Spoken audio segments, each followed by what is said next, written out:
we just do it after class? Okay. Alright, sure. You all ada exam evidence esok? Miss. Miss, ada midterm. All the class? Ya, What time? 8:30. 8:30 in the morning. Okay. I'm really sorry to disturb you guys tonight, but I'll try to finish it earlier so that you guys can continue your evidence to do a revision on evidence lah. Okay, for tonight class, I'll try to recap some of the part from the previous class on the topic. I'll try to continue on the part of sub-sale, and I will go through for the loan document, and I will show you guys the sample of the loan document for tonight. And since tonight is Webex class, so I just go with the theory part, and inshallah by next week, on Monday, we are having a physical class. I will bring to you guys a sample file for conveyancing to show you guys in the class next Monday, inshallah. And I just inform you guys early that next week, I think on Wednesday, you got pleading class Wednesday. Betul tak you all ada kelas pleading hari Rabu? Betul. Betul, Miss. Betul, Miss. Pleading what time 10:30. Ya, reading 10:30 untuk hari Rabu. Okay. By talk 10:30. Yes, you will have a talk by next Wednesday, right? Ada inform ke? Ada Dr. Anita inform ke? Talk for pleadings No, I mean like you guys should have the pleading class for Wednesday, right? Ya, untuk Wednesday, betul. But next week, on Wednesday, we're gonna have a talk on CSP. Later we CSP will. tu petang ke, Miss? No, in the morning on pleading class. Madam dah cakap tadi. Oh, madam dah cakap Nanti diorang akan inform balik lah for that talk. It is Webex. Webex punya ni juga. So nanti Dr. Anita akan inform balik lah for that talk yang Wednesday tu. So nanti Dr. Anita dengan Dr. Hayati will arrange with you guys punya pleadings lecturer lah on the attendance and everything.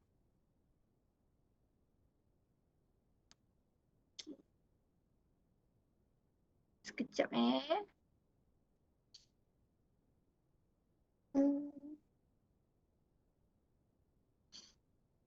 Okay, hold on. I will go through a little bit on to continue the chapter 2 for sub-sale.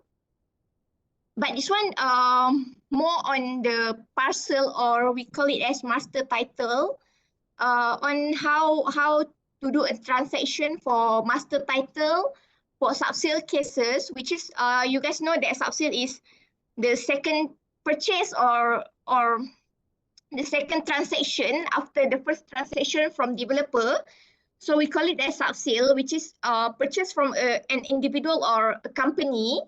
So this topic will cover on how you guys acting for the purchaser in buying a parcel under a sub-sale transaction. Okay. All of you have the slide, right? Semua dah ada slide kan? Nampak, Miss? Dah, Okay. kami dah pas. Alright, thank you so much. Okay, for sub-sale, we have a few types. So firstly, a unit in a subdivided building is called a parcel because it consists of a parcel of a space bounded by 4 walls, the ceiling and the floor of the units. Usually the parcel is something like condominium, apartment, or any flats. We call it as a parcel, subdivided building, because they share all the common area, all the airspace together. So same goes to the land parcel, which we have a gated resident. It is also called as parcel, but under a land parcel. Usually the guarded house is called it as parcel, but it is a ground parcel lah, not a high rise punya. So where a purchaser buys a parcel not directly from the developer, the transaction is popularly referred to as subsale. So like I said just now, if you guys purchase a property for the second time, I mean the second purchase or second transaction after the developer transaction, we call it as subsale.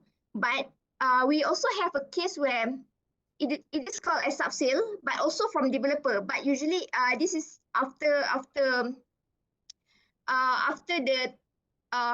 project has been completed, but has yet to be sold to the purchaser lah.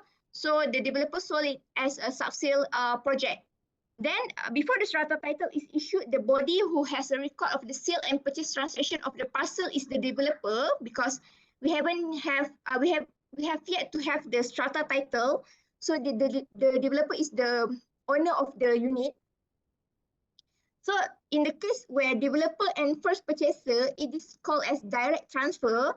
But when we have a first purchaser and second purchaser, we call it as subsale. Whether it is under master title or individual title, we call it as subsale if involve first purchaser and second purchaser.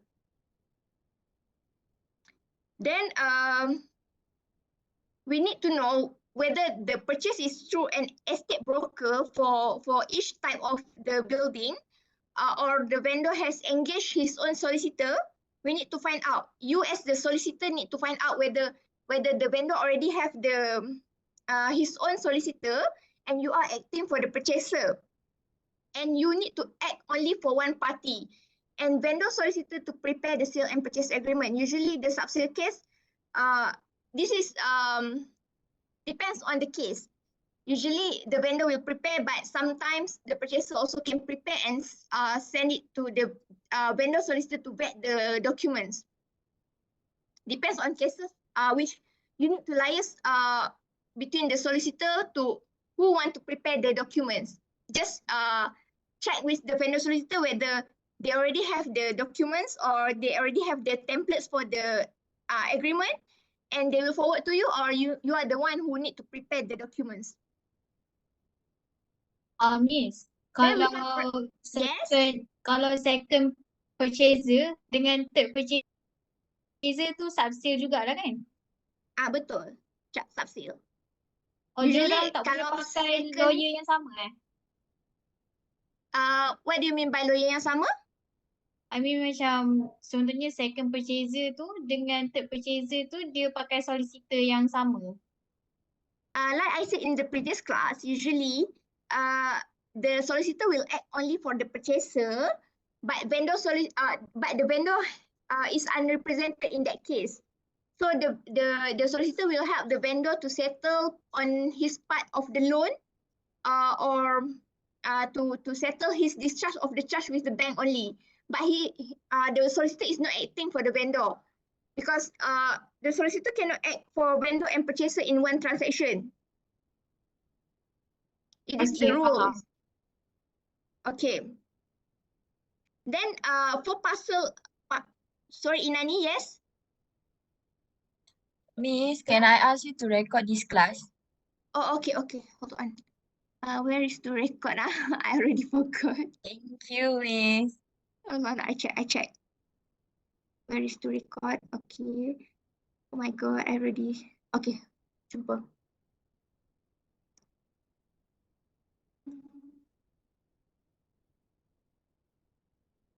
Okay.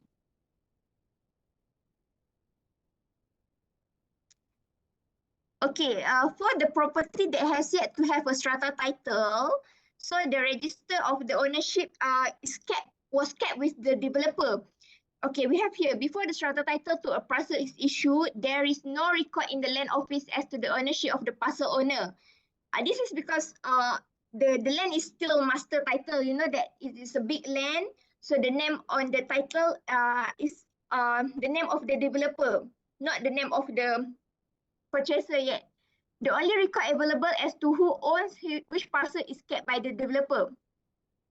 Previously, the developer will have a big book. We call it as daftar strata, which is in the book. It is a thick book, and I think it is A3 book. And on the book, we have all the record of the purchaser for that building. So it is only the proof that the building belongs to the purchaser, because still not have master title, still not yet issued with strata title. So the developer will record all the detail of the purchaser on the book, unless if the purchaser already sold the building to the next purchaser, so the name of the next purchaser will appear on that book. Okay, since you are acting for the purchaser in the sale and purchase agreement for this case, for example, for this situation, it is necessary to write to developer to ascertain whether the vendor is the current beneficial owner. You need to check with the developer, because you don't have the title that issued with the name of the owner. So you need to check to the developer whether is it true this A is the owner of the is the owner of this house, or he actually already sold to another party. So you need to check with the developer. We call it as a confirmation from developer. You need to write into developer to get all the confirmation. I will show you guys later on the next slide. What are the details that you need to get from developer for the subsale under master title. And this is the basic question you need to ask the developer lah, whether the vendor is the current beneficial owner, whether the parcel is assigned to any financial body by way of security, because the developer should have all the detail for the purchaser who has bought the property from them. For example, if A is the first purchaser of that building, so the developer will have the detail of A as the beneficial owner, because A is not the registered owner yet, because there is no strata title issue yet. So the A is the beneficial owner, and currently the property is assigned to public bank, for example. So the developer should have all the details of this purchaser. Then you also need to check on the restriction in interest against the master title and state consent. This will appear on the title, the master title, usually for the consent to transfer and to charge. You need to check whether that property got consent to transfer or charge. Usually for the first transaction between the developer and the first purchaser, if the title got restriction in interest, the developer already have the blanket consent with them. They need to apply for blanket consent. We call it as blanket consent. It is because of the consent for all the units sold under developer. So this blanket consent will use together with the normal consent to send to land office for registration letter. But usually this blanket consent is kept by the developer lah. You need to ask from developer to get this blanket consent if you want to do a transaction for pindah milik later after you already have the strata title. You can check all the restriction in interest of every state, because it differ from state to state. For example, Kedah we have tidak boleh dipindah milik, digadaikan, dipajak selepas pindah milik pertama tidak kurang daripada 10 tahun. So you cannot transfer the property where the first transfer is less than 10 years. For example, you bought the property in 2000, so you need to wait until 2010 to do a second transfer, unless you have the court order. the consent from the state that allow you to do so. Then when you already have request the confirmation from developer, then you need to contact vendor solicitor to check with the vendor solicitor on the detail of the vendor, everything, and send a copy of this letter to developer lah. Okay, this is wait okay, this is the detail that we need to get from the developer on the confirmation from developer. Okay, you write to the developer to get confirmation on all necessary particular of property. This is under section 22D, clause 4 of Housing Development Control and Licensing Act 1966. The developer is obligated to provide information of all particular requested by the purchaser solicitor, such as the first thing is full particular of the parcel. The purchaser need to provide you with all the detail of the parcel. For example, the correct assessment address of the parcel. Also, the developer need to state it in that letter. Then the postal address of the parcel, the current owner of the parcel, the current financier to the parcel, the amount of dues owing to the developer as a date of the confirmation, and the particulars of the master title on which the parcel is constructed. All of these details need to be stated in the confirmation letter replied by the developer. When you write into the developer will request you to pay 50 ringgit for the confirmation fee before they will reply back to you regarding all this matter. So that when you already write into them, you need to follow up with them to get all this confirmation before you proceed with the agreement. Once you already obtain all this confirmation, then you can proceed with your sale and purchase agreement. This confirmation also will be useful for you when you send a document to the bank for the bank execution on the loan part, because the bank will also asking you whether you already obtained the developer confirmation or not, because the bank also need to know whether this property assigned to whom, who is the correct owner of this property, and whether the vendor is the current beneficial owner of the property. And one more thing, if let's say the developer for that project is was already went out, so you need to check who is the liquidator for that developer. Is it the insolvency department, or they already appointed a private liquidator? So you need to check all these detail. First, you need to do the SSM search to check on the status of the developer, whether it is active company or it is one out company. So if let's say one out, you need to write into the person in charge for that, the liquidator of the company lah. For example, we also have the case for private liquidator who hold the company, the documents for the company. So you need to get a confirmation from them before you can proceed with the sale and purchase agreement. Then you also need to have you also need to make a bankruptcy search on the vendor. You need to check whether the vendor is has a legal capacity to enter the contract, whether the vendor is a bankrupt person or not, everything before you proceed. Then you need to check on the land search, the title detail that has been provided by the developer on the confirmation, because this is master title, so you don't have the individual title with you. So you need to check on the detail of master title, because master title usually change from time to time. So you need to get a latest one from developer, because when the developer construct a project, then later they submit for a subdivision at the land office, then the title number will change. So that's why you need to ask the developer a new the current title number for that property. Then, okay, cite a copy of the vendor loan statement. This is where the case, the vendor still got loan from the bank. This is not a cash cases, but a case where the vendor still have a loan.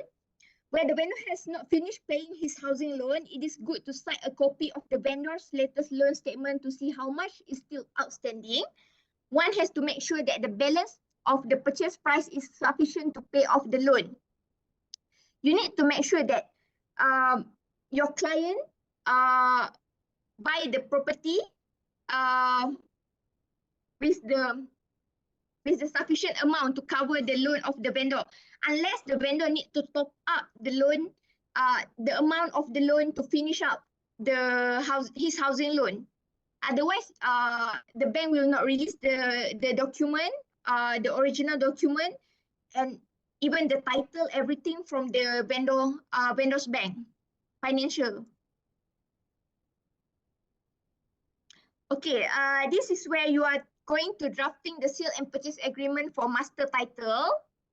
You need to check the important particular, the particular of the master title. This is where you get from the developer confirmation, the name of the developer. You need to do the SSM search to have the current numbers, company numbers of the developer. Then the name, IC, and address of the vendor, same like then the date on which the property was bought by the first purchaser or the vendor. All of these details you need to get a copy of original SMP of the vendor from the because you need to put all the detail, even the SPA date between the vendor and the developer previously. So you need to put all of this on the SPA, and particulars of the chain of sale and purchase transaction of the parcel commencing from the registered proprietor to the first purchaser and to the current vendor. So you need to have a chain on the sale and purchase agreement for master title. You need to show how this transaction has been gone. For example, this is the third purchaser but still under master title. So you need to put the detail of the original sale and purchase agreement, which is the date of the original sale and purchase agreement between the developer and the first purchaser. Then you need also to mention that the first purchaser sell the property to the second purchaser, blah blah blah, and now the second purchaser sell to this current purchaser. So you need to put everything in sequence. Then you also need to prepare the deed of assignment, because this is the subsale cases. So you need to prepare the deed of assignment because still have yet to have strata title. DOA is a document assigning right and interest under the principal SPA, and there is no need to spell out the terms and conditions already stated in the SPA. You just actually the deed of assignment for subsale cases, just a simple one. This is, we call it as deed of assignment of transfer. Not same like deed of assignment for the bank for the loan, because this one quite simple one. Just to put that currently this property has been assigned to this current purchaser, blah blah blah, everything. Not to mention anything from the SPA. Just put straight away from the vendor to the purchaser, but we need to have a sign from the vendor to purchaser lah. Just same like 14A, but this is under deed of assignment. And if the strata title issued at this stage, you need to use MOT. You need to use the form 14A, since the strata title already issued at this stage. You need to check back with the developer whether the strata title already issued, and if the developer said like yes, already issued, you need to prepare straight away MOT. Okay, this is basically the document that you need to have for subsale under master title. You need to prepare also from CKHT 2A, and CKHT 3 is you need to obtain from the vendor side. You need also to prepare a private caveat. this is where you need to lodge when the individual title or strata title has been issued. So you can straight away lodge a private caveat to secure the purchaser interest and right. And your bill, you need also to prepare your bill also. Then the stamping document. Okay, usually sale and purchase agreement, we will prepare like 4 copies. The first copies is for the purchaser. Usually the original copy is for the bank if the purchaser used the bank to purchase the property. The original one is for the bank. Then for the duplicate copy is for the purchaser, for the vendor, and for the solicitor to keep the sale and purchase agreement lah. But if you have more than 4 parties, you need to prepare extra lah. So you have consider like original copy, unless otherwise you just have a photocopy in your file. Then for DOA, not to be stamped until later. Why? I will tell you guys later. Why you can't stamp DOA after you stamp the SMP. Okay, this is the for cash buyer. You inform the vendor solicitor so that they can apply to the vendor financier for a redemption statement. Why we need redemption statement? It is to know how much the vendor is still owing to his financier, and for you to settle, for the purchaser to settle the vendor's loan so that he can redeem all the documents from the vendor's financier. Then when the redemption statement when the redemption sum is already paid to the vendor's financier, then when the financier will release all the original document for under master title, we call it as original document, including the original SPA, original facility agreement, original deed of assignment, and they will sign the deed of receipt and reassignment. We call it if the property is under individual title, we call it as borang 16N, borang melepaskan gadaian.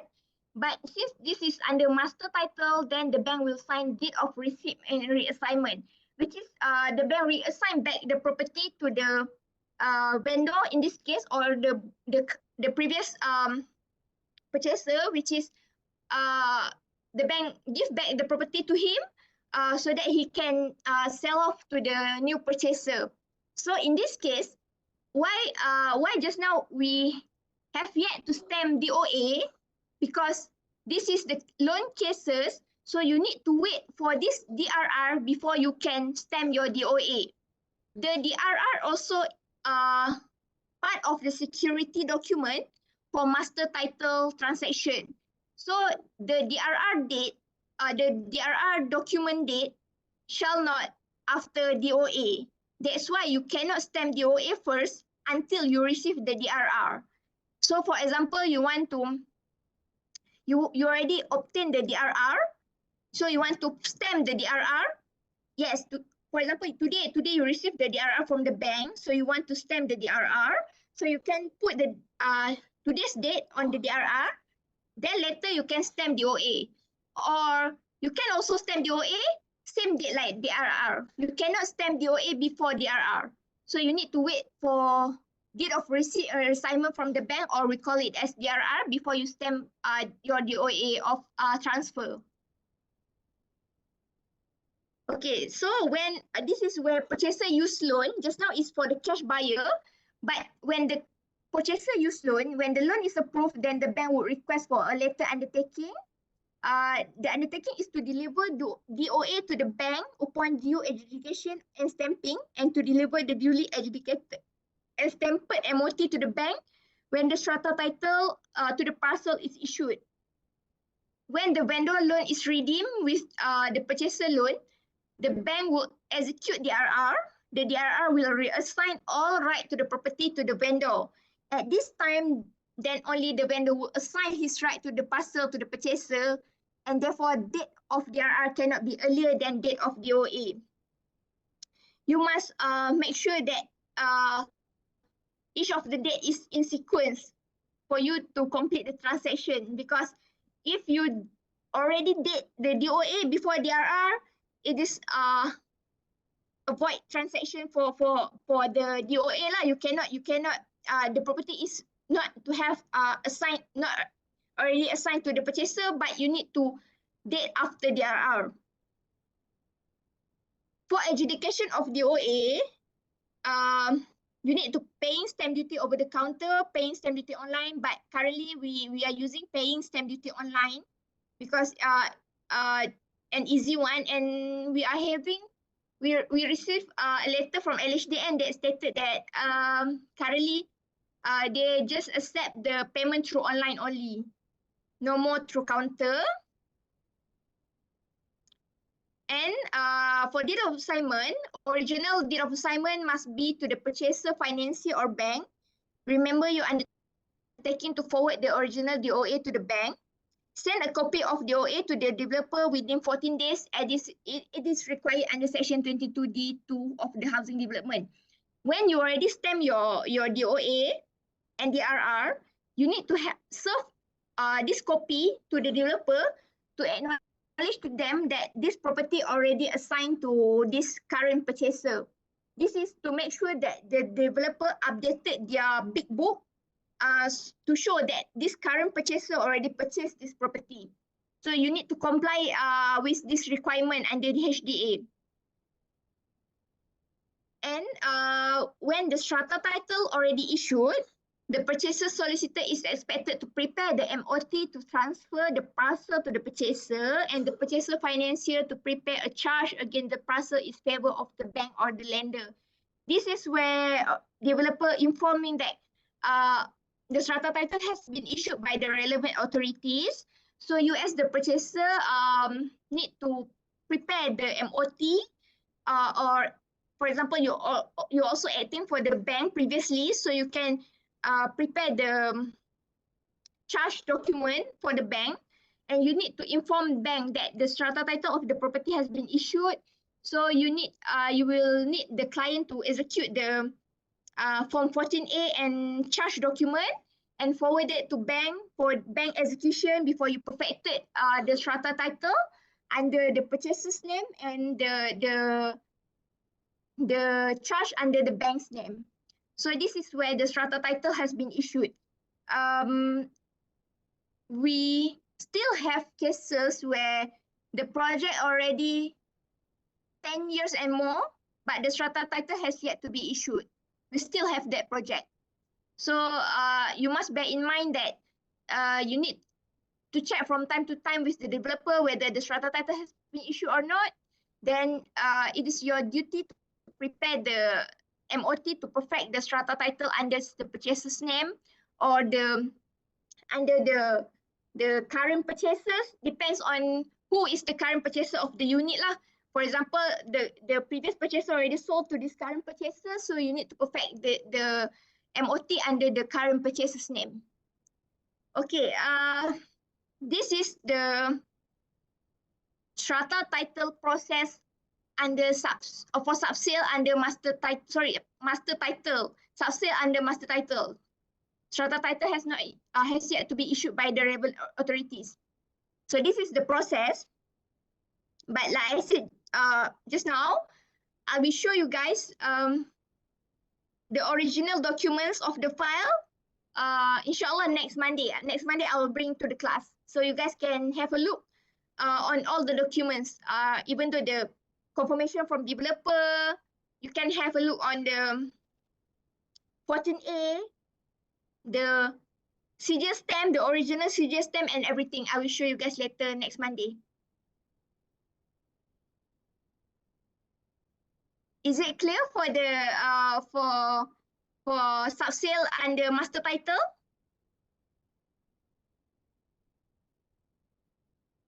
Do you guys get it for subsale under master title? I believe if you guys later, if you guys do your chambering, and for those who like to pursue for conveyancing, you guys will learn a lot lah, because conveyancing is about documentation, but you will play with a time limit. It is paperwork with a time limit. That's all for conveyancing part. So you can choose lah for your chambering letter, which area you want to cover, whether you want to do litigation, whether you want to do conveyancing, or you want to do running down cases, also can, corporate case. So you can make a choice later. If that firm offer you to do all that area, it will be good for you to learn a lot. But if that firm only offer you to do litigation, then if you have an interest in conveyancing, then you need to explore on yourself lah.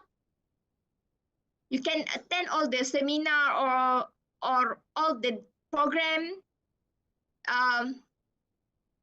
prepared for you guys throughout your chambering period later, so that you guys can learn a lot throughout the chambering period.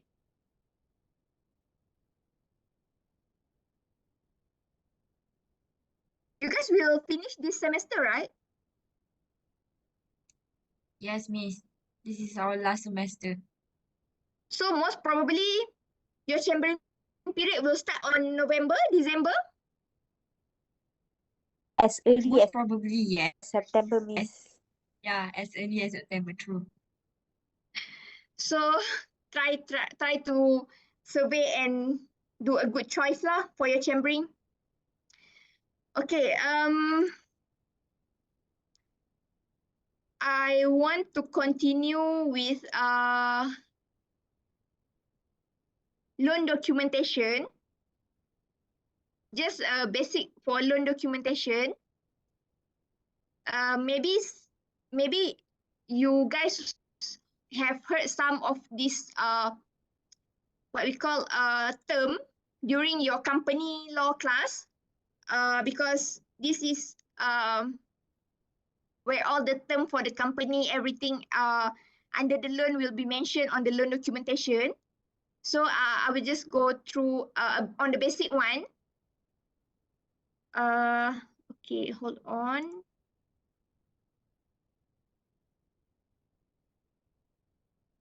Okay, I will start with introduction to loan documentation. We have two types of documentation. I mean, two types of loan. We have conventional loan and we have also Islamic loan. We don't call Islamic loan, we call it as Islamic facility or Islamic financing. Pernah dengar tak kita ada conventional dengan Islamic ni? You pernah dengar tak? Pernah tengok tak? Pernah. Pernah masa Islamic transaction. Pernah. Itulah. Pernah. Islamic During banking. Islamic banking. Islamic banking pernah, Islamic transaction pernah. During your Islamic banking dengan siapa? Dr. Alias. Oh, okay. Dr. Alias, okay. So, Sir Hafiz, you mean Encik Hafiz Badaruzaman? Yes. Oh, okay. All right. So basically, we have two types. First, we call it conventional loan and Islamic financing. You need to differentiate between these two, because for conventional loan, we call it as a loan. We doesn't call it as facility. We call it as a loan. But for Islamic financing, we call it as facility. So if let's say that that client approach you, saying that I'm apply for a loan from the bank, so you need to check with him whether it is Islamic loan or conventional loan, because in order for you to prepare the documentation for the loan documentation or housing loan documentation, you need to check whether it is Islamic or conventional. We have different type for Islamic product under Islamic financing. And for conventional loan, it is just under housing loan lah. For Islamic financing product, later in July, you will have a talk with Puan Zamila on the product for Islamic finance lah. That one later in July. I prepare for you guys that talk. I requested Puan Zamila to explain to you guys on the product of Islamic financing. I believe most of you have heard about musyarakah mutanakisah tawaruk. Pernah dengar tak waktu you belajar Islamic banking? Yes. Okay. So later we also go to Musyarakah Tanah Kisah and Tawarruk, but mostly I believe mostly on Tawarruk, because currently most of the bank is using Tawarruk lah, Tawarruk product for their housing document. So for the person who apply for loan, we call it as borrower. You need to put on your mind that if it is conventional loan, you need to call him as borrower. But if it is under Islamic financing, we call it as customer.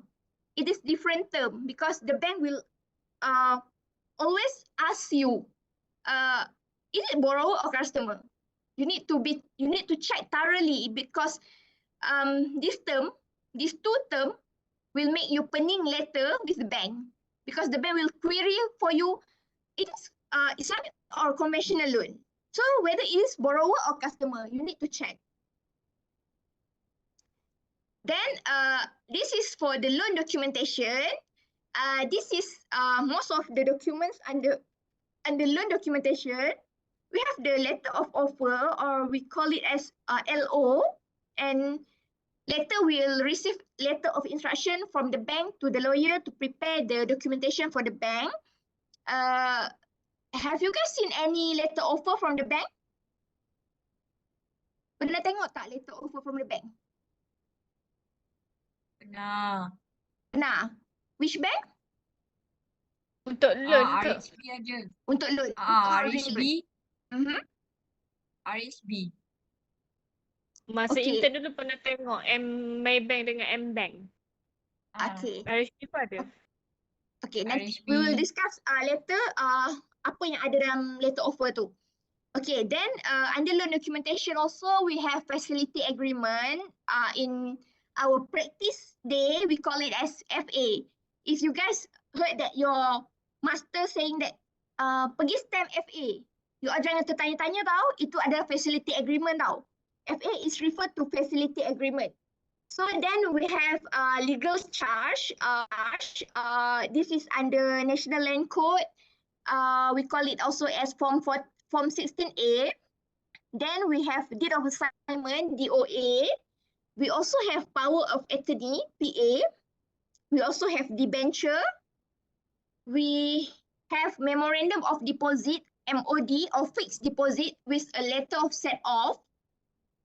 We also have deed of assignment of rental proceeds, then guarantee and indemnity. Basically, this is all the documentation under housing loan.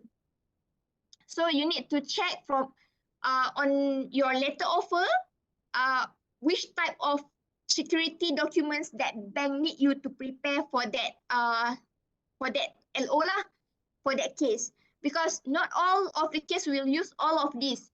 Usually, the basic one is the facility agreement, the legal charge or deed of assignment, or PA. So if let's say the property is under individual title, it will involve facility agreement and legal charge. But it is under master title, it will involve facility agreement, deed of assignment, and PA. Usually for Islamic cases, there's no PA, because the PA will combine with deed of assignment. You will find a clause under deed of assignment for PA clause. But under conventional loan, yes, we have the separate document for PA. This is most of the bank practice using all of this document. Okay, this facility agreement, it is contain terms and conditions relating to the granting of the loan to the borrower, stated full detail of the borrower, the bank, the loan amount, the tenure of the loan, monthly repayment installment, the security document, and etc. Contain default clause, deal with situation where the borrower is in breach of the facility agreement or is involved in a bankruptcy proceeding, etc. Then the loan is deemed to be terminated and a repayment of the loan is demanded in full. All of this detail will be stated in the FA, because you will find a thick FA, right? Pernah tengok tak facility agreement yang tebal-tebal tu? I mean, if you find a facility agreement, I think sepanjang I practice tak pernah jumpa lagi lah 16 page.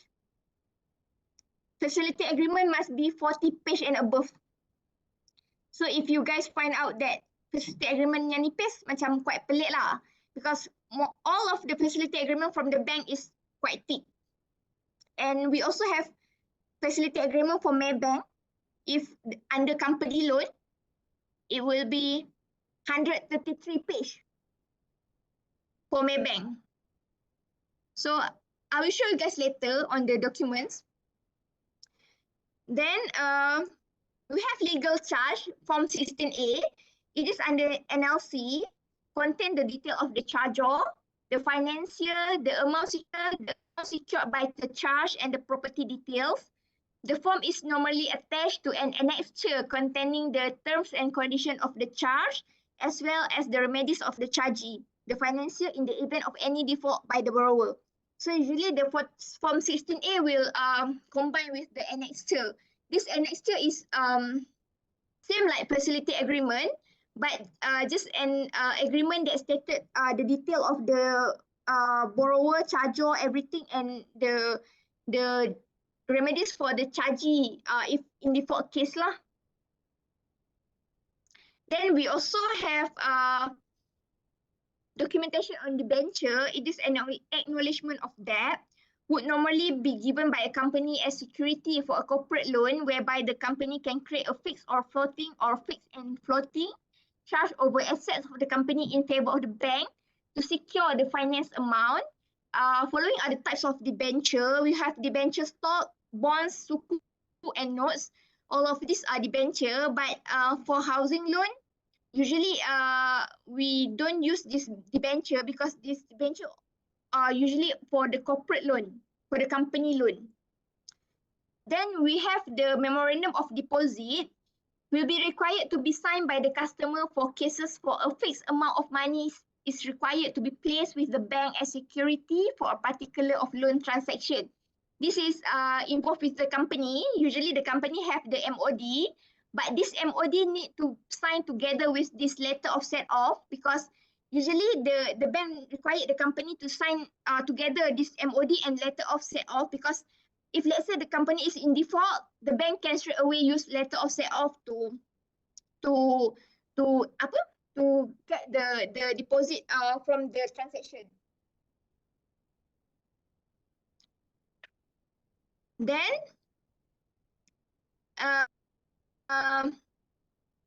for home financing, there will be two documents executed. The first one is a contract document between the bank and customer. The second one is security document where the customer or security party would normally charge or assign the property to the bank. Usually the first one is the contract. This is the facility agreement lah. And the security document usually is the form 16A and annexure that will be registered at the land office for individual title. But for this second document is whether if under master title, then we will use date of assignment and PA together as a security document for the bank. Okay, in the event that the property has no individual title issued yet, then the borrower will execute a deed of assignment in favor of the bank, thereby effectively assigning all the borrower's right, title, and interest to the property to the bank pending such time that title is issued and charge can be created. We have also third-party cases or third-party loan case can be granted by the bank. In this situation, for example, A is the purchaser, then A and B is the borrower, for the property lah. Then or A and B are the purchaser, and A only is the borrower. So vice versa cases lah, mana-mana yang ni. Tapi you must bear in mind that currently bank only accept the cases where the name of the borrower would be stated in the title. Previously, bank accept the case where the borrower is not the purchaser. But right now, bank they don't want for that situation. They just want that borrower also the purchaser. For example, A is the purchaser, so A and B the borrower. So A also the borrower, right? For that situation. So bank want the situation like that. Bank dah tak nak dah kalau tak ada nama dalam grant. So kena check betul-betul lah untuk third party loan. So for third party case, the borrower will execute the facility agreement with the bank and the owner of the land will execute charge or DOA with the bank to secure the repayment of loan and interest by the borrower to the bank. Okay, if the borrower is a company, then additional security may be required such as guarantee. The guarantee usually required by the bank would be a joint and several guarantee by the directors of the company, guaranteeing the full payment of the loan sum. In the event that the borrower default of the loan, the bank will may call in the guarantee. Each director will be then jointly and severally liable to repay the guarantee amount to the bank. This is additional document for the company. Usually, if the company apply the loan to purchase a house or to purchase a shop lot, then the bank required the director to sign a guarantee agreement. We call it as a letter of guarantee for them to guarantee for the loan lah. Unless we also have where the director and shareholder also sign the guarantee. Depends on cases, on type of the loan and from cases to cases lah. Okay, this is the key provision under housing loan. This key provision under housing loan, we have usually all of this term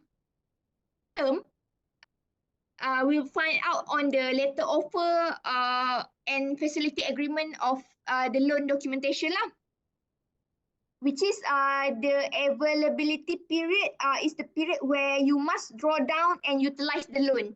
This is where the period where you can disburse the loan and use the loan to pay off the to pay the amount for the transaction lah. The tenure is the loan tenure. For example, we have the tenure for 35 years or for 120 months, depends on cases.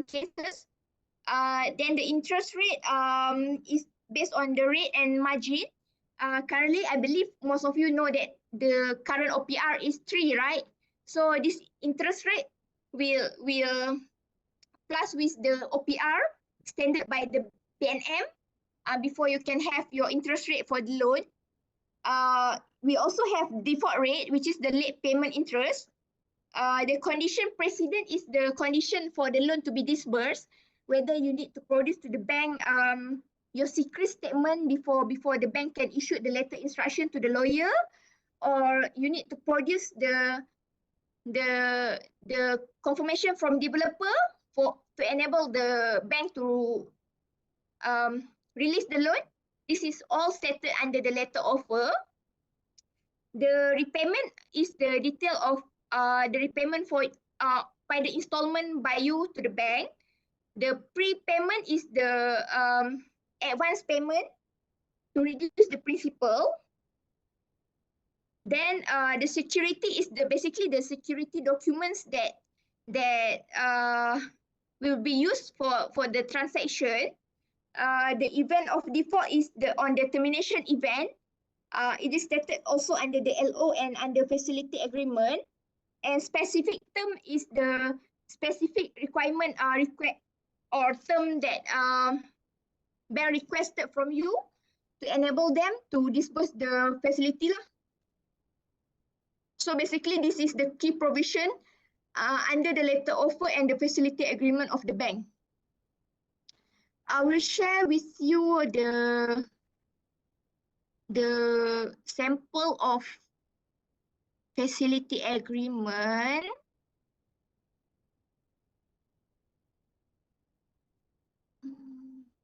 Sekejap eh.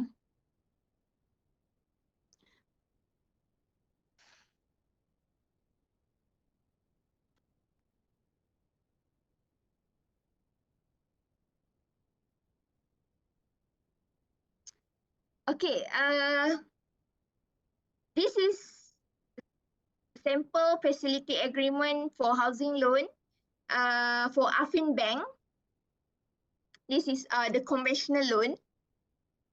So basically, this is the sample of the document lah.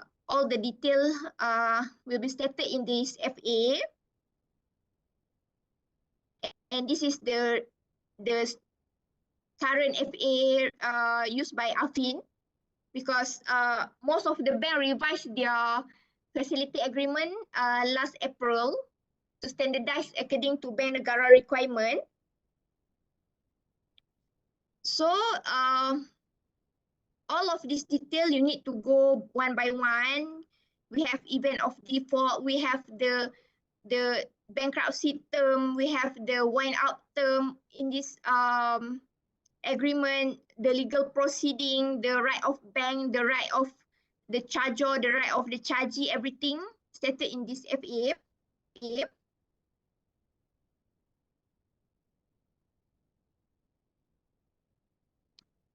On.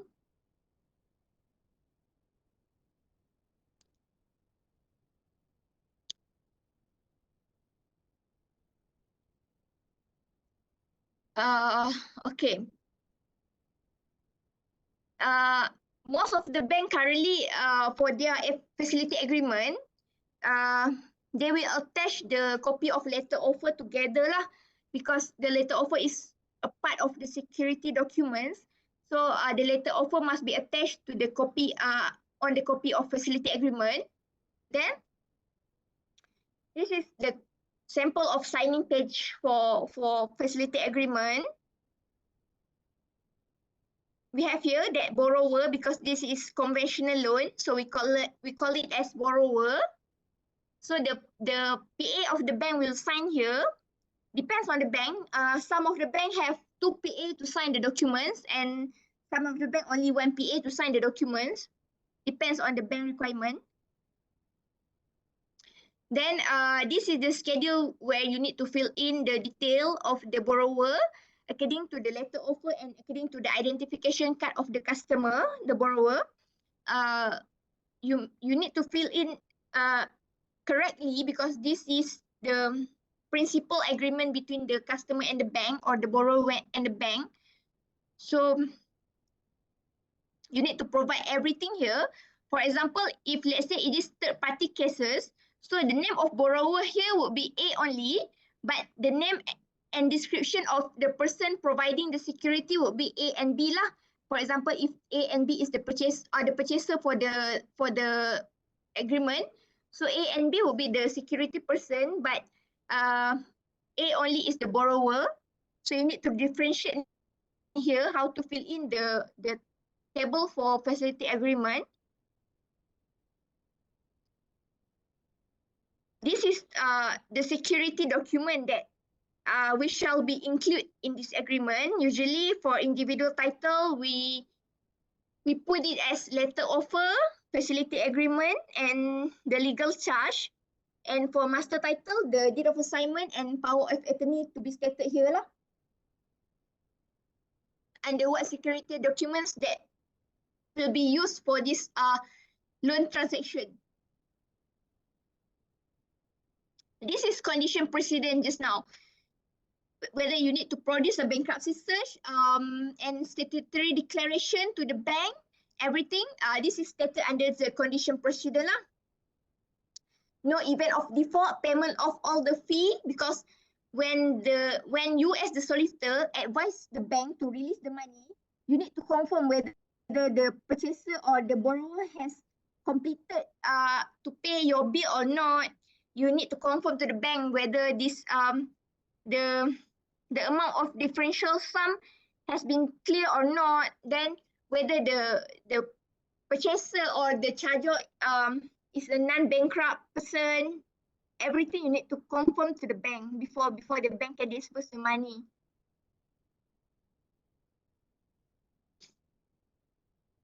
Okay, this is the sample for facility agreement for the bank. And sekejap Miss, Ya. Miss tak share screen kan? Memang saya yang tak nampak. Tadi I share kan yang facility agreement tu. Tak, dia pun tak nampak. Share Miss, nampak Oh, facility agreement. Okay. Sekejap I nak share yang charge punya. Yang annex 2.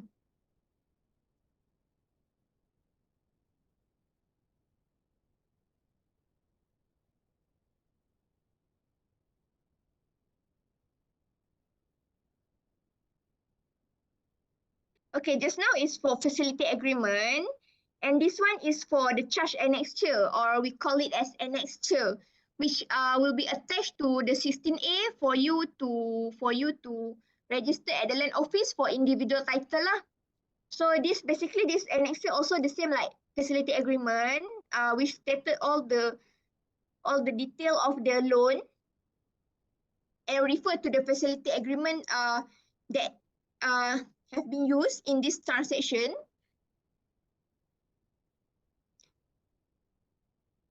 This charge also provide the remedies for the chargee. What type of remedies that the chargee can use if in the event of default, covenant to pay, then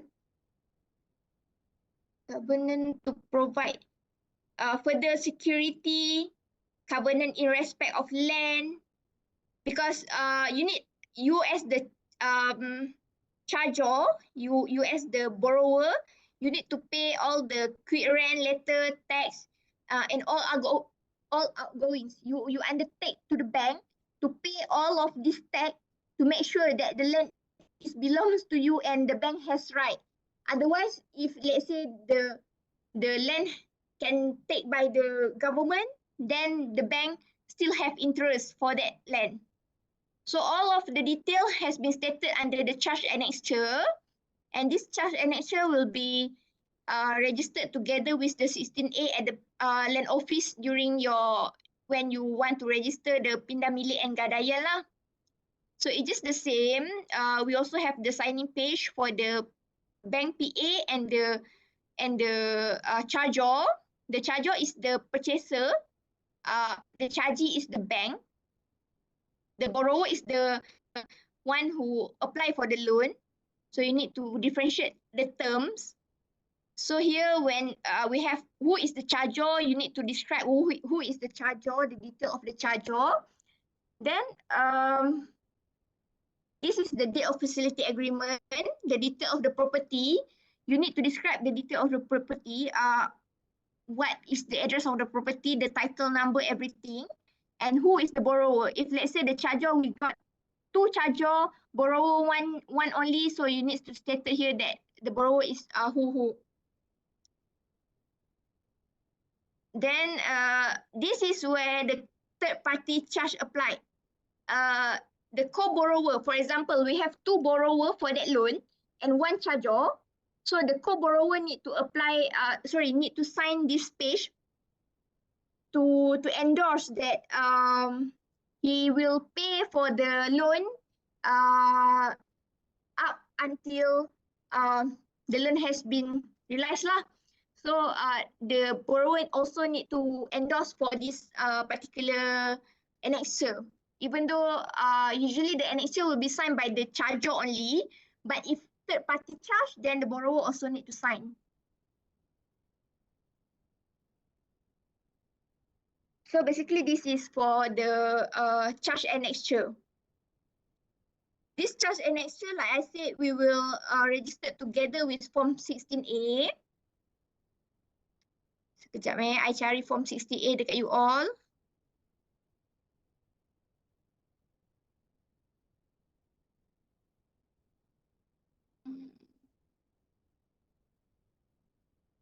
Sekejap I kena cari form 16A dekat you all.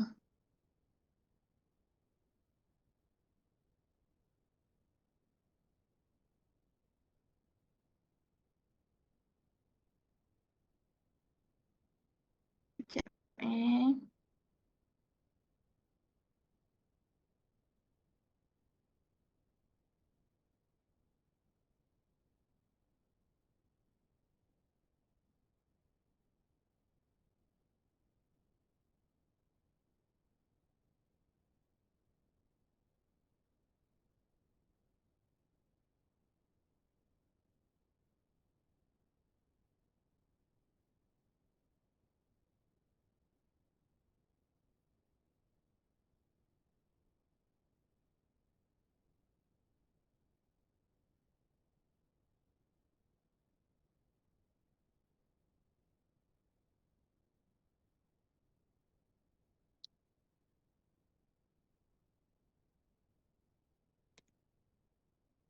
Okay, this is the sample of Form 16A. For charge document, under National Land Code, we use this borang 16A Kanun Tanah Negara, and this title of the borang is Gadaian. We have here, this is the detail of the charger, which is the purchaser lah for that property. So for example, we have Ali here. Saya Ali bin Ahmad, nombor kad pengenalan berapa, adalah individu warga negara Malaysia yang beralamat di bla bla bla lah. Alamat si Ali tu ikut letter offer dia. Then he is the tuan punya tanah, because he is the purchaser for that property. So this part A, B and C,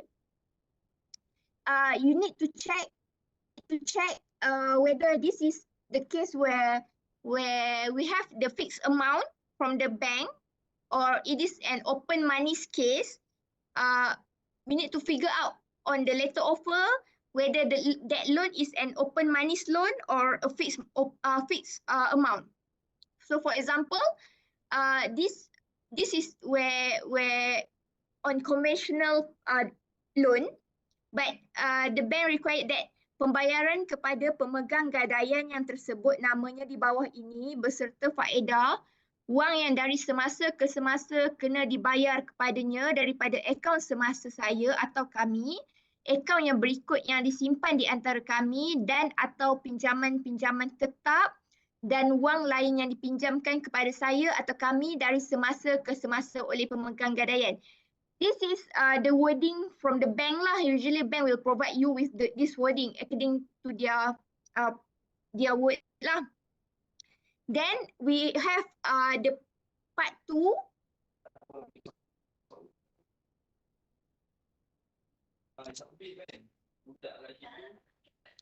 Part 2 we have dengan ini menggadaikan tanah tersebut untuk membayar kepadanya jumlah wang yang tersebut itu berserta faedah atasnya mengikut peruntukan yang dilampirkan bersama ini.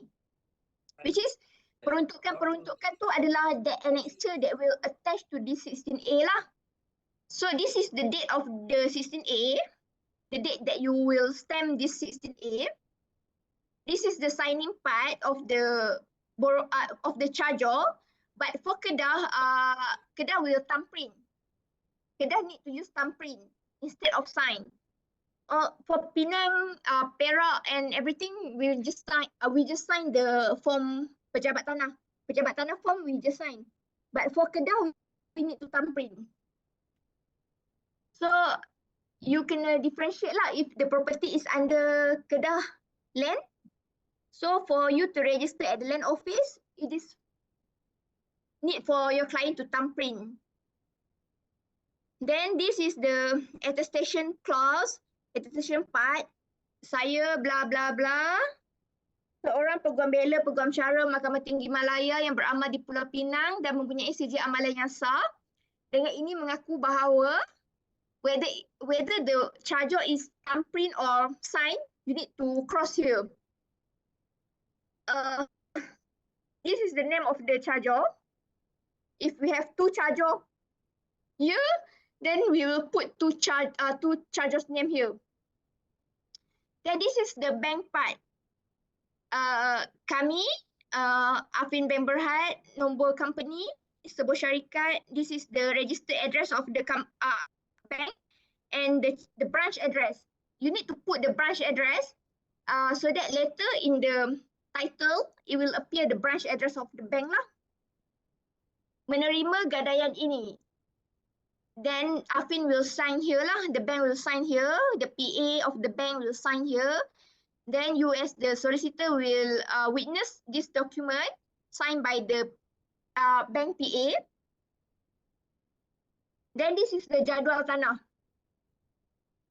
The jadual tanah stated the detail of the land lah. Which bandar, which mukim, with pekan, nombor lot, petak, jenis dan nombor hak milik, depends on the type of the land lah, whether it is HSD, whether it is GRN or PN.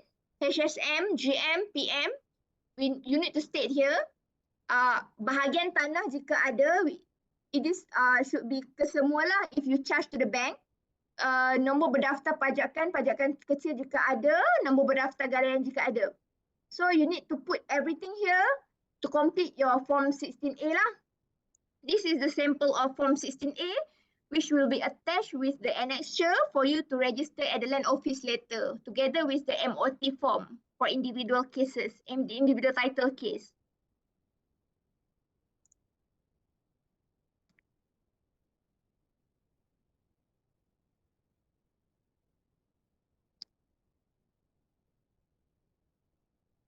Any question for loan document?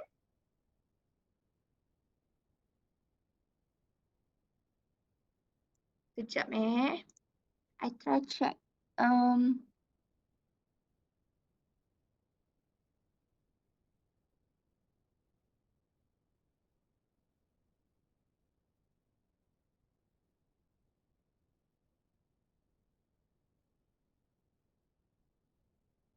Okay. It is for loan. Just a basic one for loan. Any question for loan?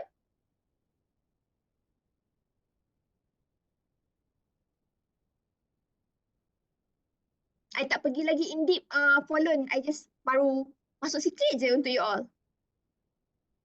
Sebab later we will learn on housing loan for slab sale, housing loan for developer, everything. And I will show you the original document. Ada soalan tak pasal loan?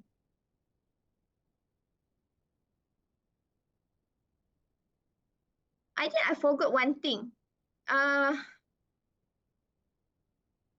Last semester, during probate and law of succession and probate, kalau kelas C yang dengan I tu, I ingat I ada ajar pasal deed of gift and 14A, right? Betul tak kelas C? Yes. Ingat lagi tak 14A yang deed of gift punya? Yang inter by boss gift.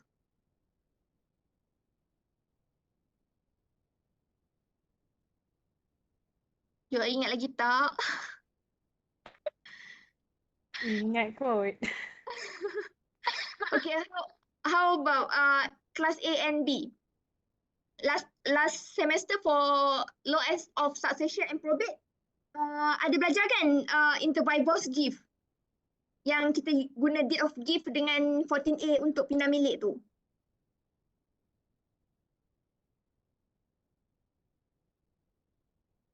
Tak ingat, Miss. Tak Serius ingat. tak ingat. It's okay. I will help you guys tonight. Okay.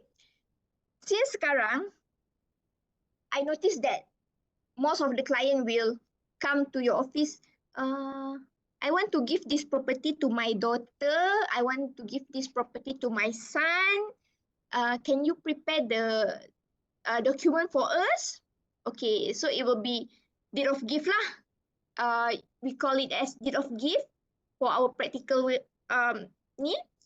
Yes, for kasih sayang. Or we call it as hibah kasih sayang. So usually this deed of gift will straight away give the property to the penerima pindah milik lah.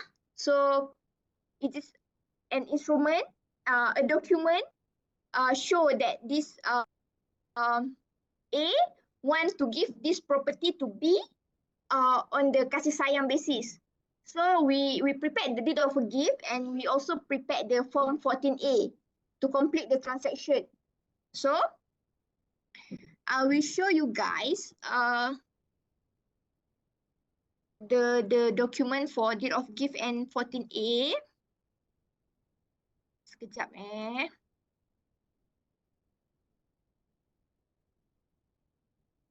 Because I'm worried if you guys macam later during your practice work, suddenly your client come to you, we want to do hibah kasih sayang, so you can straight away do this document to your client lah.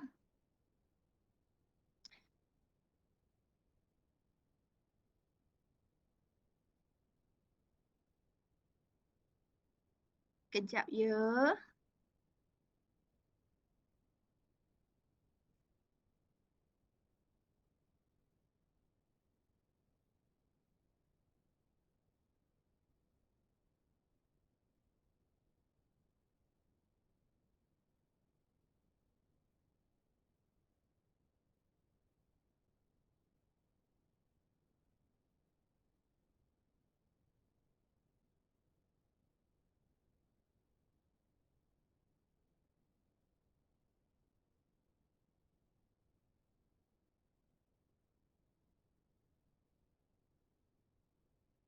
Okay.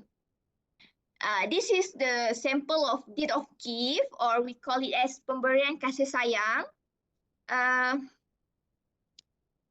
It just seems like sale and purchase agreement, but this is between the parties who want to give the property on the kasih sayang basis, on the love affection. So this is the sample of deed of gift lah. Okay, it is stated here that this deed of gift is made on blah blah blah between whom. This is the owner names or the donor. We call it as the donor for deed of gift. Under situation for deed of gift, we call it as a donor, which is who want to donate the property to the donee who want to receive the property. Give me a minute.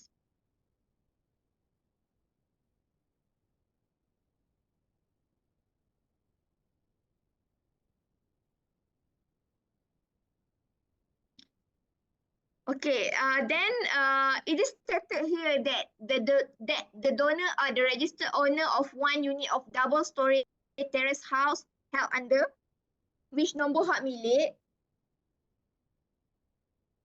with the property address. This one, like I said, just same like the sale and purchase agreement, but this is on the base love and affection basis lah. We use deed of gift, a simple document for you to give the property to your loved one lah.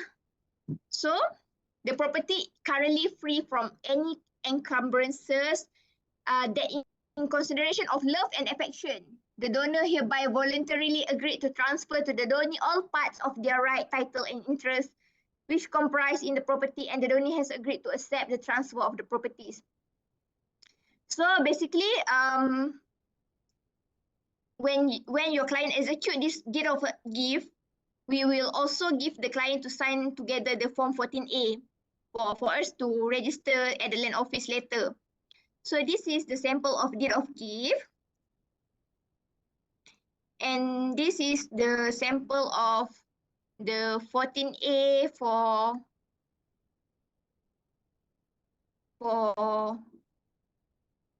what we call it as hibah kasih sayang.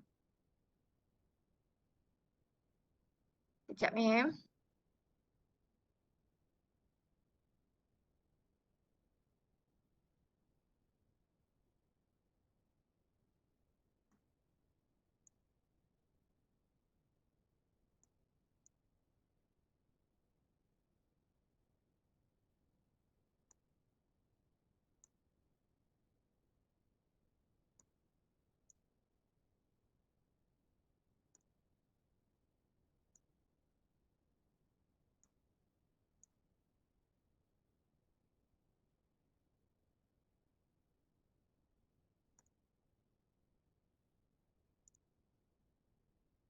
Okay, this is usually the sample of form 14A for hibah kasih sayang.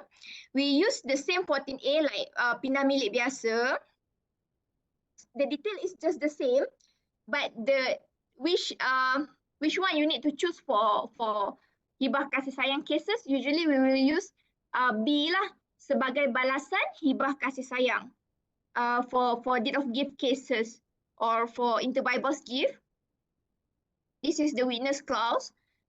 Then this is for the penerima pindah milik. So penerima pindah milik will accept here, will sign here that he agreed to receive this pindah milik, and this is also the attestation clause for witness, and this is the jadual tanah lah.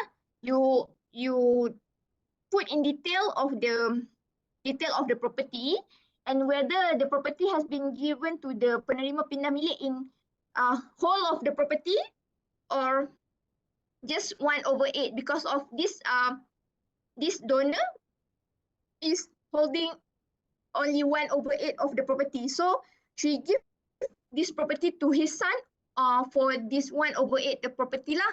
But if she hold for the whole of the land, she give the whole of the land to his son lah. So it depends on cases. Depends on the cases and on the situation lah for deed of gift cases.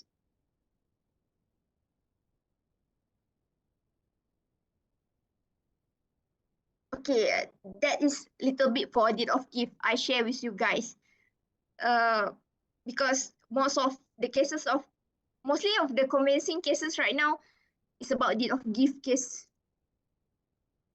Most of the people realize that they need to give the property early to their son or to their daughter or to their beneficiaries so that there will be no dispute over the property after the pass away of the disease.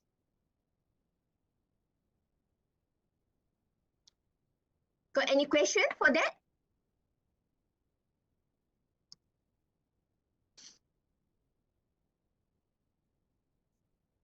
Ada soalan tak untuk yang tu?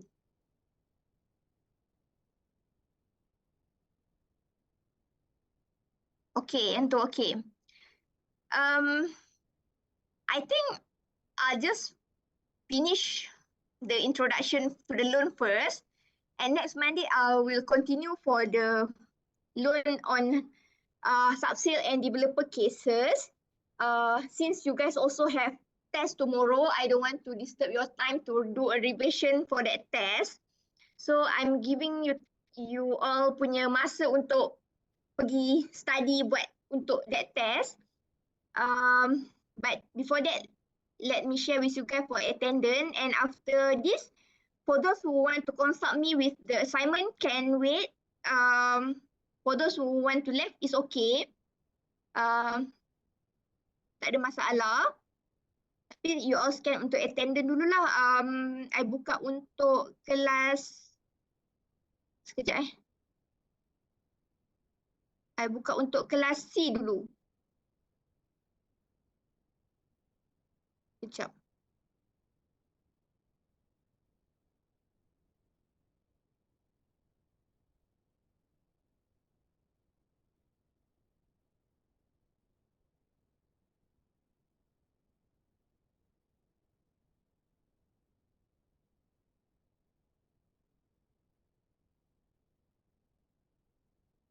This is for class C, eh?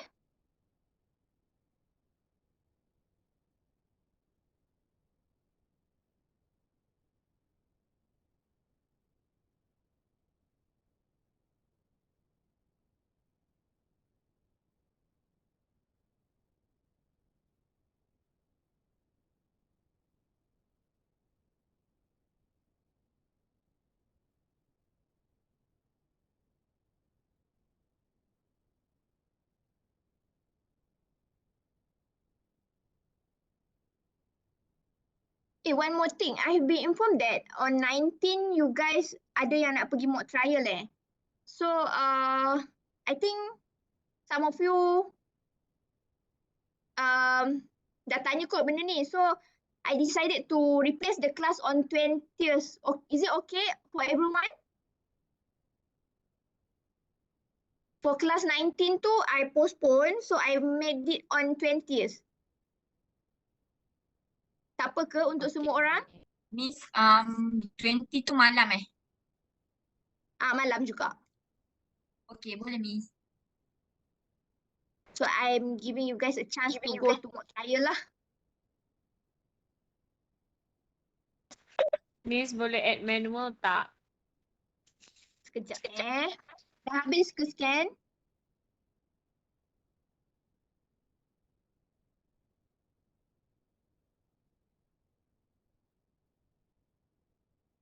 Sekejap eh.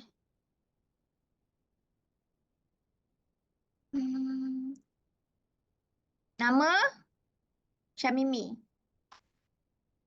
Betul. Madam, saya ada ni madam, di Kuala tak sempat scan. Deva mana? Okey. Lagi? Pak Sufi Naim madam. Siapa tu? Pak Sufi Naim. Ahmad Sufi Naim. Second? Syamaraj.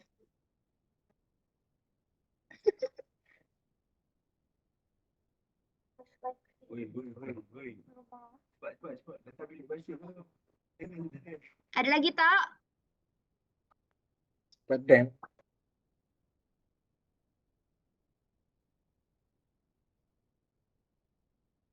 Kejap lagi kalau ni WhatsApp I balik kalau Madam, kata. can you add me manually? My name is Ko Yun Han.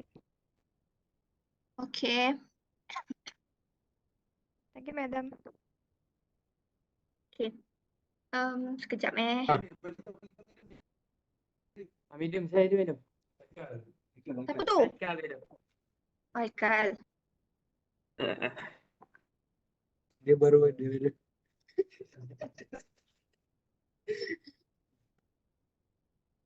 Sekejap eh. Ada pening dah.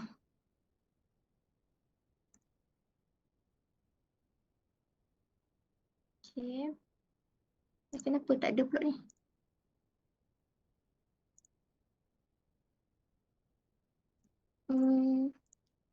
So next is kelas B. Sekejap eh.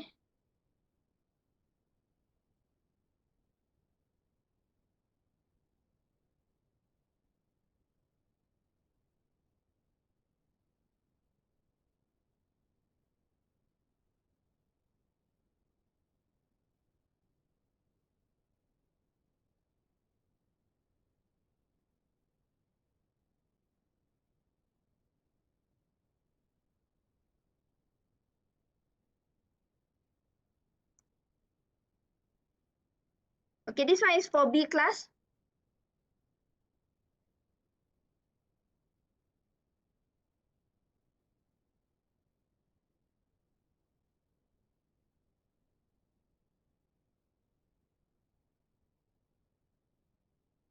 Oh, Zinira, I saw your WhatsApp, but I not reply yet. I will reply you later.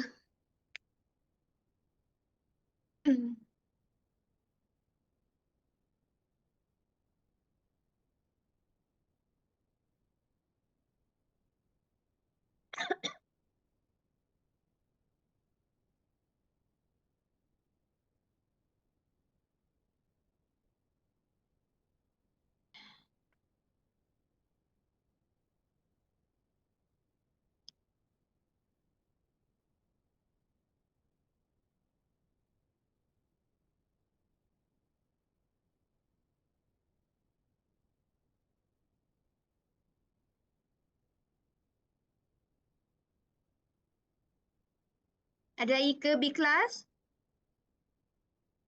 Sekejap.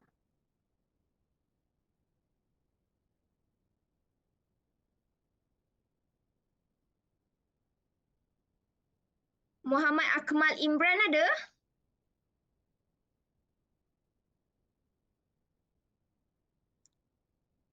Kotai anak perempuan Sutaraju? Ada tak?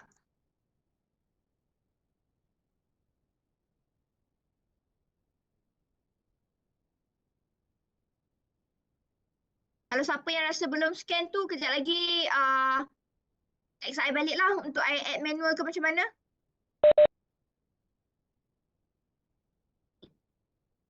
Your name? Lok Yating. Okay. Alright.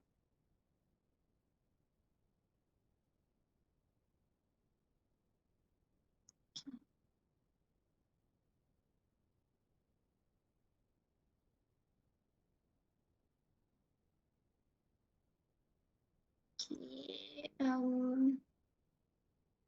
Kelas A.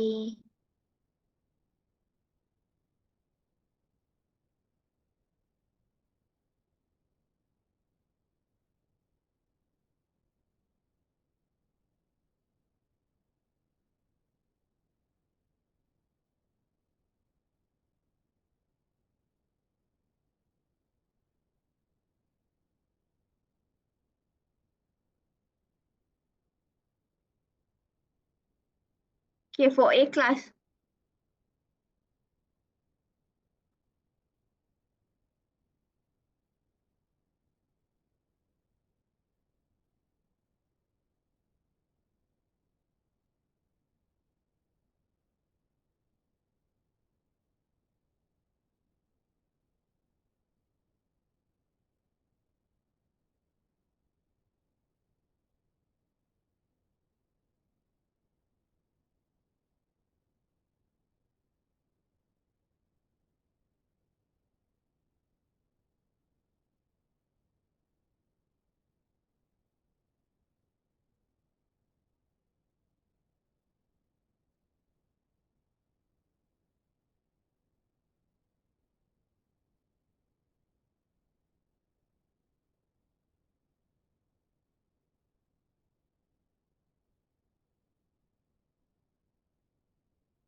Ada lagi ke yang A ni?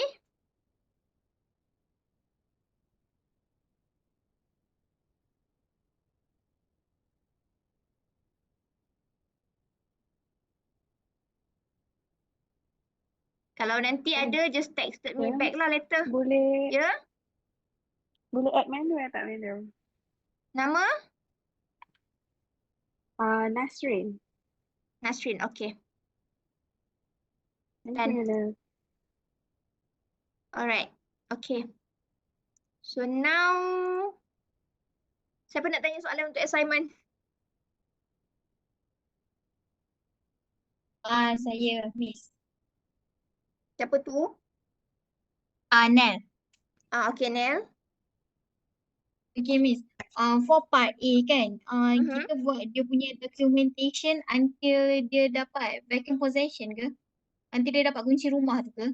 Dia punya dokumen semua. Hari tu I bagi tahu macam mana dalam last briefing tu. Ada siapa-siapa ingat tak? Siapa ingat last briefing tu I bagi tahu macam mana?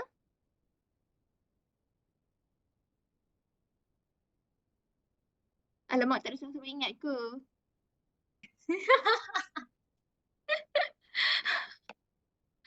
Okay, because part A is master title. So, kalau ikutnya, follow the documents that yang macam already stated there. And just add a few documents missing from there. You tak perlu pun sampai dapat VP, faham tak? You just, Faham. tapi for part B, yes, I want sampai VP. So maknanya, sekejap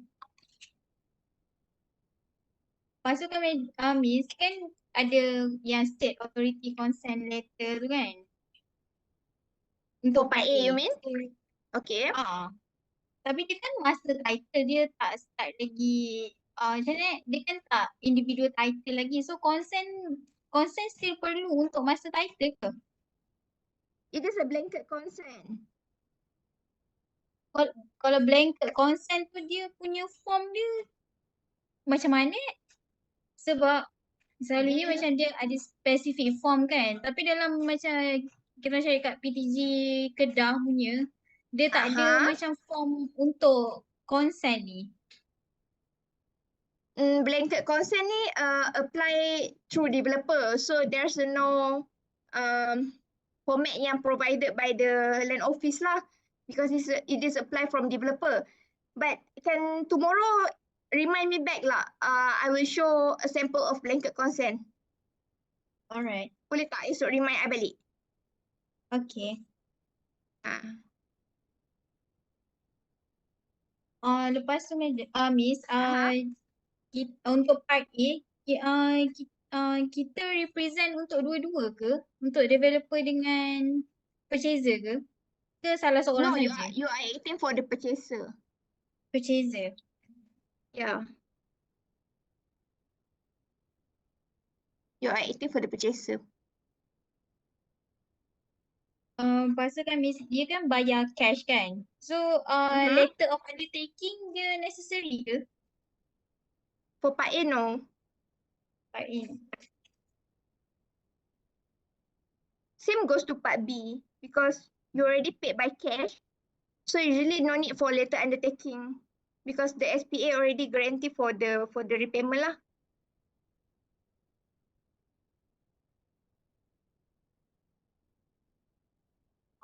So siapa yang rasa macam banyak sangat buat tu, tak payahlah buat banyak-banyak.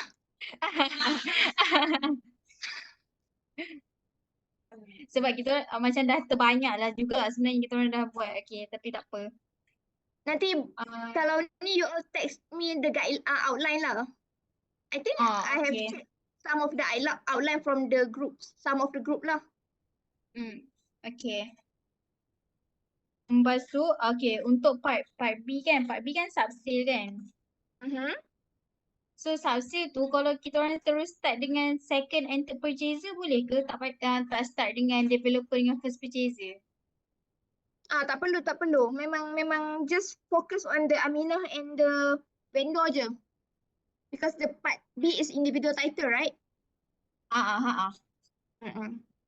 Straight away focus on Aminah and the vendor. Okay. Alright. Tu je soalan saya. Thank you, Miss. Alright. Next.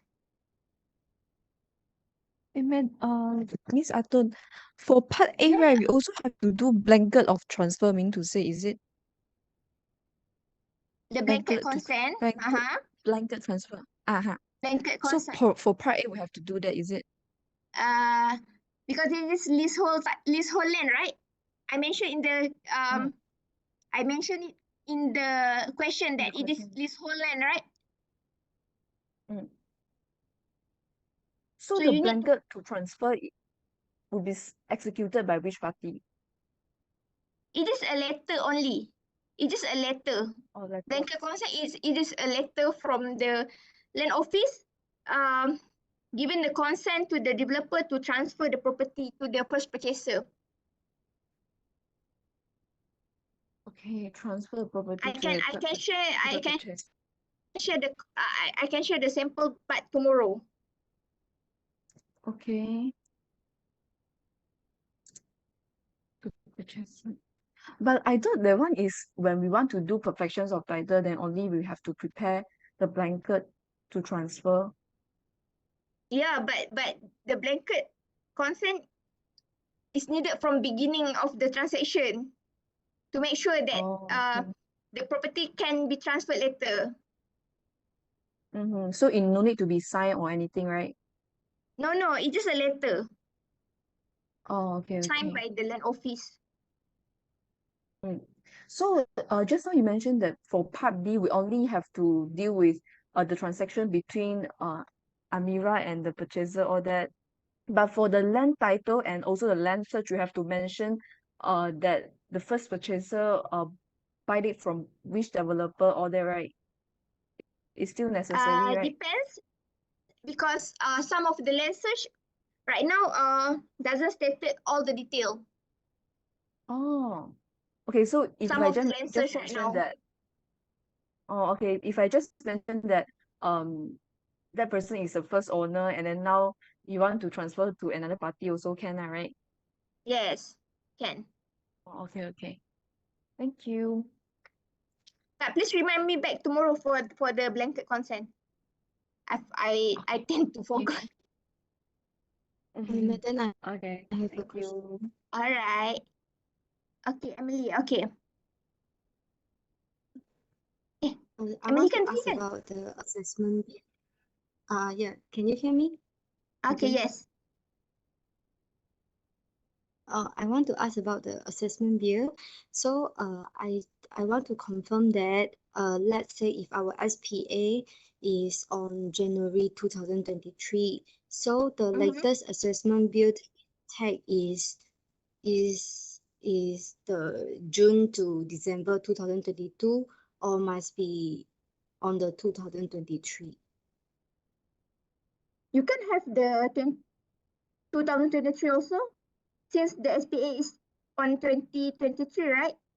Because the assessment will be usually the assessment for the next year will be come out on the end of the year. Yeah. So you can prepare so the for latest assessment 2023. yeah, so we take the 2022 one, right? But your SPA is on January 2023, right? Yeah. You can produce the 2023 punya, because usually the assessment bill will come up at the end of the year for the next year. Faham tak? Yeah, so we cannot produce it. So for the 2023 one, we cannot get it, right? You can have it.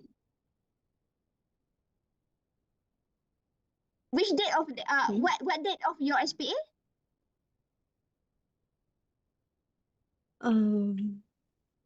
Wait for a moment. As long as you are using the 2023 punya, February so better for you to 2023. so better for you to use the latest assessment lah. But assessment bill is normally is a term, like assessment bill from Yeah, January it is to January June. until June. But Yeah. the Majlis Daerah or Majlis Pembadaran will generate the assessment bill by the end of the year.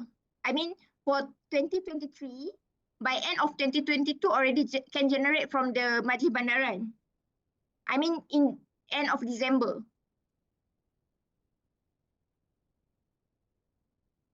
Okay, so assessment bill we can tag the 2023 one. Yeah. That's it. But I wonder that, like, since our SPA is on February, so how we get the future assessment bill? Your SPA is in February. You mean your SPA is in February? So the February assessment 2023. Okay, the assessment is from January until June. It is half year punya amount. So it is already stated about half year. You pernah tengok tak assessment punya? Okay. You pernah tengok tak assessment assessment receipt for mana-mana majlis daerah punya? Pernah tengok. Pernah.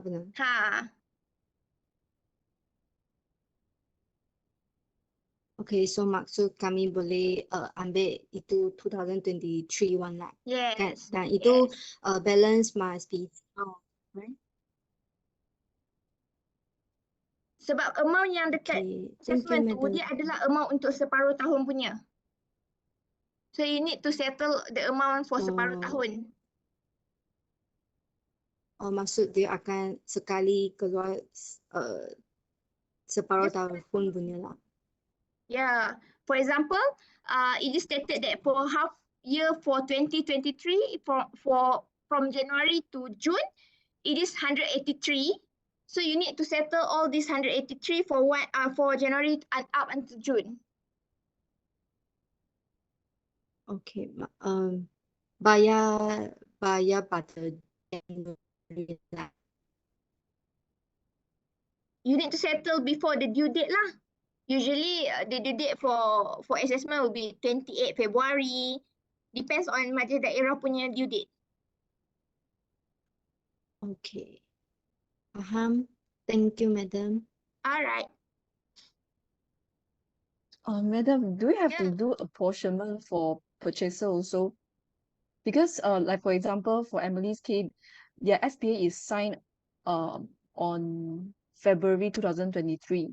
So meaning to say, if it is transferred to the purchaser, Have meaning to the say the left purchaser remaining also need to pay for the assessment 4 bill, months, right? right? You mean the Okay. left remaining one?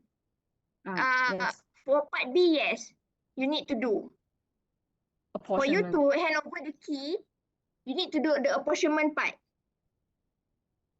Okay. So it should be calculated from the date we sign the SPA, right?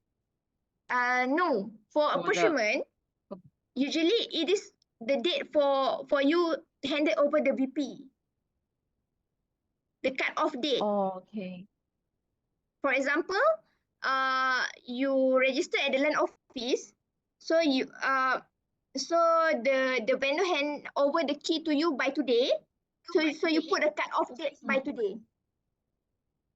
Oh, okay. So we can just put any date after February 2022. Yeah.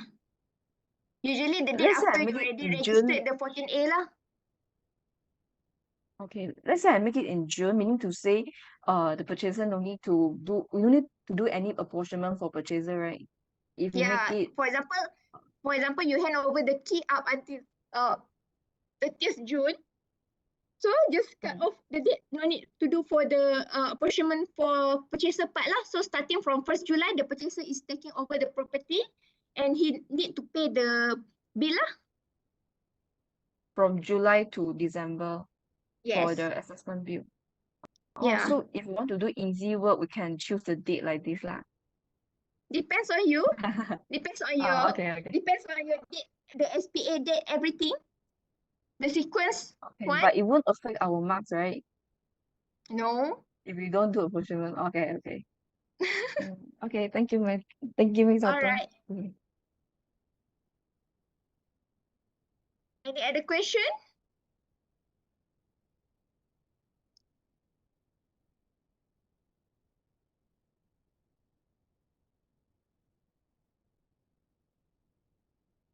Ada lagi tak? Kalau tak ada, I nak stop. Tapi you all can apa? Texted me later kalau ada apa-apa you all nak tanya.